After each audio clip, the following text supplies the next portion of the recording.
Okay, the 33 grain mold set shown here is a great way for a technician looking for a better method to impress a grain. There are actually 33 different grains here. They're all auto-matched. You can see they're labeled, so there's a tremendous variety here, and they all come with this hard yellow piece of plastic, which I'm going to show you that it really aids in putting a grain in. And you can also purchase them individually according to manufacturer. Now, what we're going to do here, let's just get ourselves one of the molds that's going to really show you how the grain is impressed. Now, what we do is we take this graining mold, and in combination with the hard yellow plastic, see, I'm going to heat my compounds, I'm going to show you in a minute, put the graining mold down over the repair area, and then with the hard yellow plastic, just work my fingers lightly across the area, and it will impress a grain very well.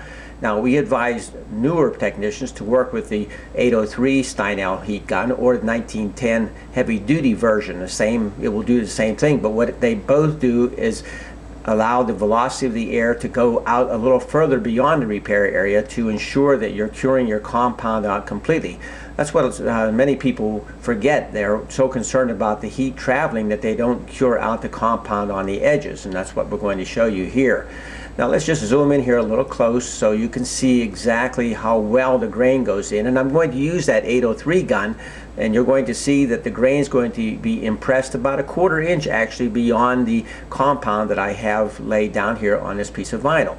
Now we're curing it out completely. It's going from shiny to dull to shiny, and then a little bit of smoke, and then I'm going to put my graining mold on there in combination with that hard yellow piece of plastic. And by the way, that was a Chrysler grain right there. You saw the C there. As I say, these are all auto-matched graining molds. And molds are molds. They can be used anywhere, you know, on furniture too, and restaurants, anywhere if it's going to match. Now, I see the grain, how well it's impressed there, and like I say, it's out beyond because of the heat gun that I use for this particular process.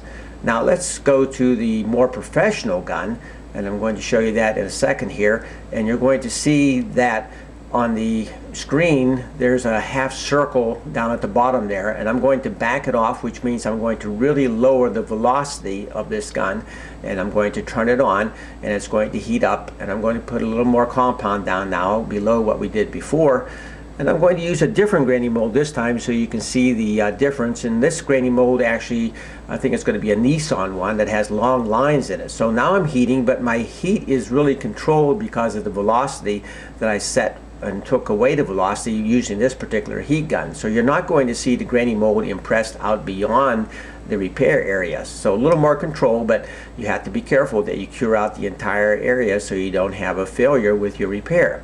Okay, so now let's just take away this graining mold, and you're going to see the long lines running through, and it's very obvious too that the lines didn't cut out beyond, like up above my graining mold did impress. So with all these 33 molds, these may be the last ones that you ever need.